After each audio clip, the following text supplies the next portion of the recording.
Bonjour à toutes et à tous, j'espère que vous êtes en super forme. Aujourd'hui, le sujet du jour, c'est qu'est-ce qu'on doit faire en premier lieu quand on veut mettre en place une alimentation à index glycémique bas. Ça va être d'intégrer des légumes. Donc on va voir aujourd'hui comment on va choisir ces légumes. Comment on va les cuisiner, comment on va leur donner du goût, qu'est-ce qu'on fait quand on n'a pas le temps avec les légumes, lesquels on peut choisir. Je vous donnerai des petites astuces, des petites recettes vite faites à mettre en place. Donc, restez en ligne, on va parler de tout ça. Pour ceux et celles qui ne savent pas ce que c'est que l'alimentation à IGBA, je vous mettrai en fin de la vidéo le lien avec une autre vidéo que j'ai faite sur les intérêts de l'alimentation à IGBA et vous verrez, il y en a plein.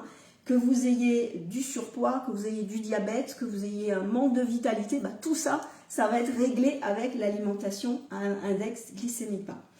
Pour ceux et celles qui ne me connaissent pas, je m'appelle Corinne Chimanti, je suis diététicienne nutritionniste installée à Saint-Louis en Alsace depuis 25 ans et j'accompagne les hommes et les femmes à retrouver leur poids de forme et leur vitalité avec une alimentation équilibrée, un index glycémique bas et je vous aide aussi à retrouver un rapport sain avec la nourriture. Alors, ces légumes, donc comment on peut les acheter, sous quelle forme? Alors, on peut bien sûr acheter des légumes frais. On peut bien sûr, si en dépannage, on n'a pas, en fin de semaine, on a un peu un cours de légumes frais, on peut avoir aussi des légumes en conserve. Donc, par exemple, là, j'ai acheté une petite conserve de haricots verts. Ça dépanne toujours d'avoir ça dans son frigo. On peut avoir aussi des petites conserves de tomates pelées.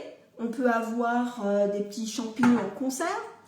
On peut aussi les acheter en surgelé, mais attention au surgelé, que ça ne devienne pas des produits ultra transformés. Donc regardez toujours à ce que ce soit le plus possible des légumes qui soient bruts et puis que vous n'ayez pas des légumes qui soient hyper transformés. Vous voyez, parfois ils sont mis sous forme de galettes ou de préparation à base de légumes et il n'y a pas forcément que des légumes dedans. Donc regardez bien l'étiquetage avec les ingrédients.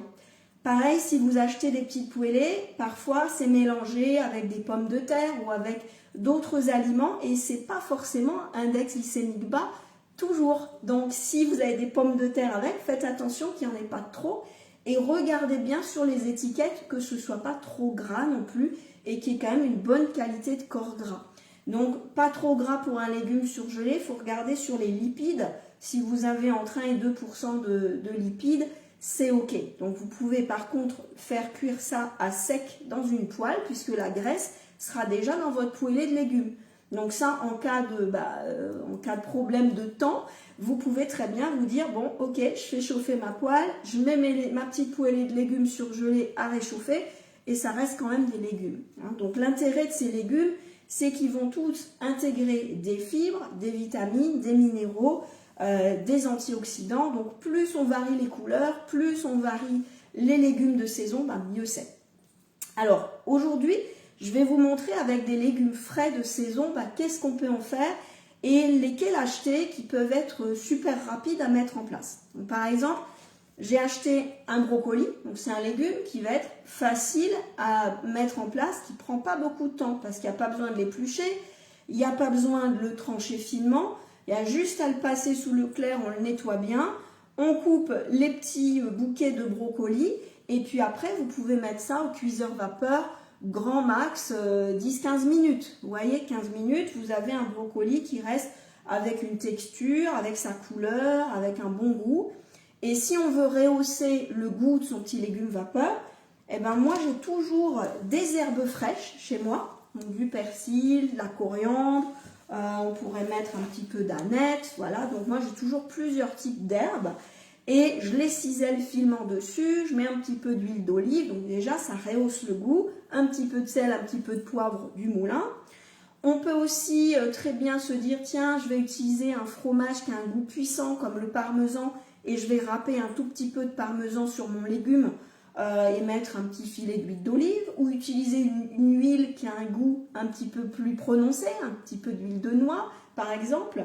Donc tout ça, ça permet de rehausser un petit légume vapeur. Donc vous voyez, en l'espace de 15 minutes, vous avez cuit votre légume et après, il n'y a plus qu'à le déguster avec votre garniture ou si vous avez fait une petite grillade ou un petit poisson avec, voilà, vous avez une facilité à mettre en place un légume comme ça, tout simplement.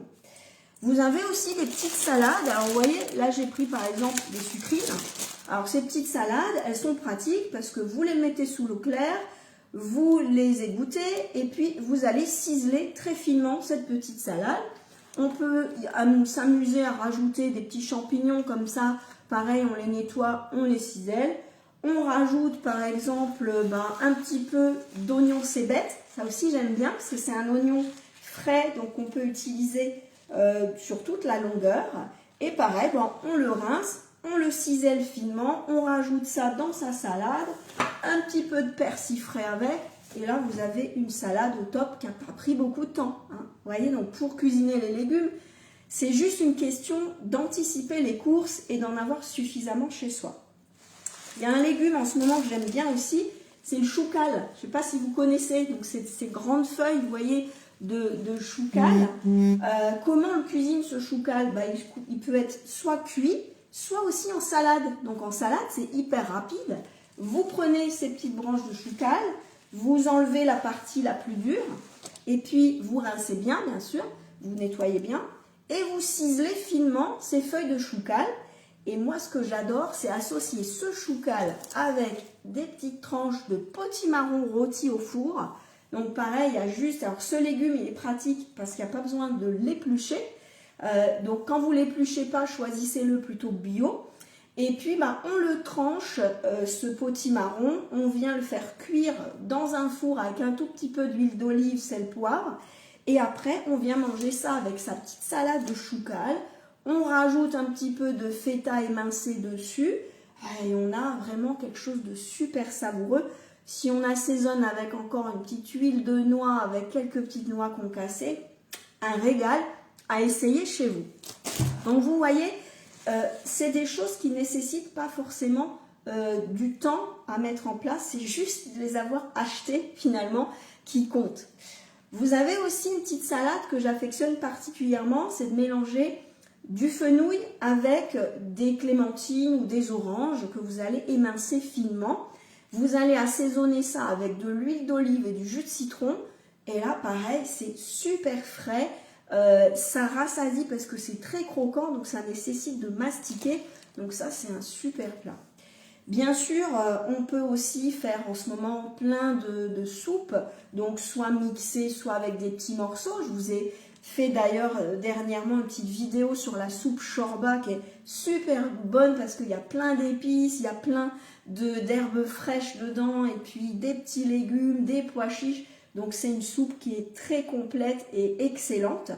Donc vous voyez, on peut faire plein de choses avec ces légumes, donc ne vous en privez pas. Et c'est la première chose à intégrer dans votre alimentation à index glycémique bas en quantité suffisante. Voilà donc pour ces petites recettes que j'avais envie de vous parler aujourd'hui. Pour les herbes fraîches, une petite astuce, pareil, moi quand je les achète comme ça toutes fraîches, pour les conserver le plus longtemps possible, je les nettoie tout de suite, donc je les nettoie à grande eau, je les éponge après bien dans un petit moulin à salade, vous savez, pour essorer la salade. Après, je viens enlever la tige et puis je vais prendre un tube comme ça en verre. Je vais venir mettre en dessous un petit papier sopalin. Je viens mettre mes herbes fraîches qui sont essorées dessus. Je le referme bien hermétiquement ensuite et je mets ça au frigo. Et vous allez voir, le côté pratique, c'est quand vous en avez besoin, il est tout de suite prêt à être ciselé et rajouté sur vos légumes. Donc ça, c'est vraiment une astuce à avoir, surtout pour le persil qui se garde plutôt très bien. Voilà. Donc, n'hésitez pas à mettre des légumes, des herbes fraîches, les petits oignons cébettes comme je vous ai parlé. Et puis, si vous avez envie de nous dire ce que vous avez fait comme petite recette en commentaire avec les légumes de saison, n'hésitez pas à les mentionner en dessous de cette vidéo. Voilà. Si vous avez aimé cette vidéo, mettez des petits pouces, partagez à vos amis, abonnez-vous à ma chaîne YouTube pour revoir tout plein de vidéos de ce que j'ai fait précédemment ou des recettes un index glycémique bas pour avoir des idées. Et puis moi, je vous dis à très bientôt pour un prochain live. Ciao, ciao, belle journée à tous.